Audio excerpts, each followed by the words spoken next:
Nusbaum, and today I will begin a series of readings from The Last Reunion, an adventure novel by Nusbaum and Nusbaum, published by iUniverse. I'll start with Chapter 1. I don't remember no storm in the weather forecast, Sarah. If those boys could just be right once in a while, John Snyder said. In his 70 raw-boned years of living out in the Indiana country, he had never before felt the inexplicable dread this blizzard provoked. Sarah said, "No kiddin'. Diabolical as all get out. I can't ever remember a blizzard as fierce as this one." Pots and bowls clattered in the institutional sink under Sarah's busy hands. Her kitchen occupied the largest of 7 red brick buildings at an orphanage known as the Whitewater County Children's Home, filled to capacity with youngsters who had been homeless and abused. John said, "Sprung up all of a sudden, too. Right up till I turned in last night it was clear as crystal. No clouds and no wind, everything peaceful." Sarah said, "Usually it warms up before it snows, but this, cold as I've ever seen it. Why, the windows are froze up even on the inside." John said, "Still they should have told us. Clear and warmer, they said. Perfect weather for Christmas. What a joke." John felt even more grateful than usual to be sitting at Sarah's kitchen table that morning, enjoying rich black coffee with a generous sample of pumpkin pie.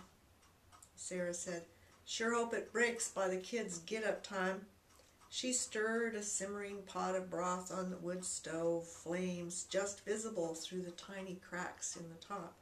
The stove was well-preserved black iron trimmed with shiny nickel, and more fun to use than the modern gas range at the opposite end of the long counter. The vegetable scraps and turkey necks brewing for gravy filled the kitchen with moist, fragrant warmth. Outside, the howling, blinding snow continued to pile up. Silvery swirls of frost thickened on the windows. John shuddered. "This storm's about as bad as the one that took my brother. I ever tell you about that? My little brother, out packing hay around the barn doors so the cattle wouldn't freeze, then headed back, but didn't make it. Time we went to look for him, I was the one found him froze to death, with his hand still reaching out for the kitchen door, eyes wide open." "My lands, John, how awful," Sarah said.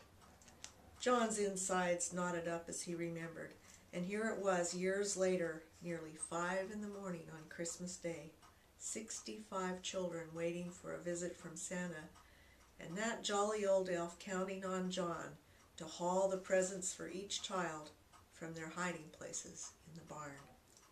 John thought of the short amount of time left to do it.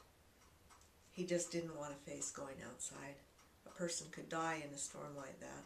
100 yards lay between the warm kitchen and the cold brick barn. Multiple trips meant multiple hundreds of yards through that wind with armloads of stuff for the main haul. He wasn't sure his tattered wool coat would be enough to keep him alive. Sarah studied him with concern. "You gonna get started? Thought you was gonna do it this year, Sarah." He chuckled, shifting a myriad of wrinkles around on his sun-beaten face. Then he took a deep breath and added, "You know, I just don't like this storm." Here ends the first reading from The Last Reunion, pages 3 to 5. Hello, we are Daniel and Marianne Nusbaum, and we hope you have been enjoying these preview readings of our adventure novel, The Last Reunion.